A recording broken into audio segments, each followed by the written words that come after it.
While there's tons of oversaturation of the Vikings, the Spartans, and the Romans, there's a lot of other really cool warrior tribes that I think should be highlighted throughout history. Today's video is going to be about the Gauls, a fierce Celtic tribe that inhabited what is nowadays modern-day France, Belgium, parts of Germany, and Italy as well. They were divided into tribes among landowners. In appearance, they were described as large and strong and fierce. They would have long hair, very much distinguished by their large mustaches, which gave them an excellent flair. In their armory, they were generally equipped with a large wooden or oval shield, naturally a spear. Sometimes the spears were thrown into the front ranks prior to battle, and lastly they would go with a long sword. I don't mean hand and a half long or medieval standards long, longer than the gladius. This is a spada, but it was similar in length to this. It had a different head, it had a really cool design on it, but it was used, sometimes even the top of it was rounded because the purpose of this thing was for slashing.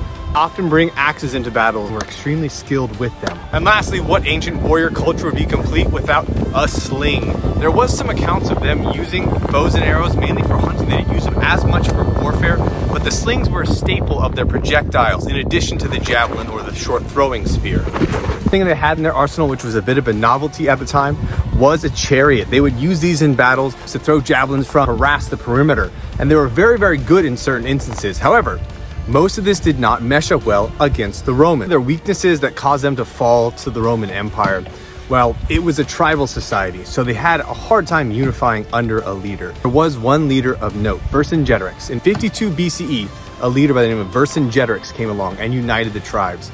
And he had a very good stand against the Romans at the Battle of Elysium. Very successful campaign of guerrilla tactics against the Romans, but then they pinned him in Alesia.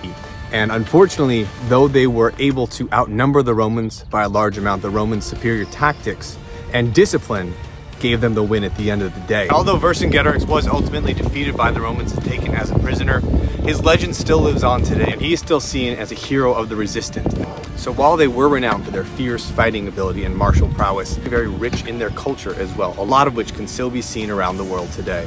You may think about the Romans every 7 minutes or so, but maybe you should think about the Gauls as well.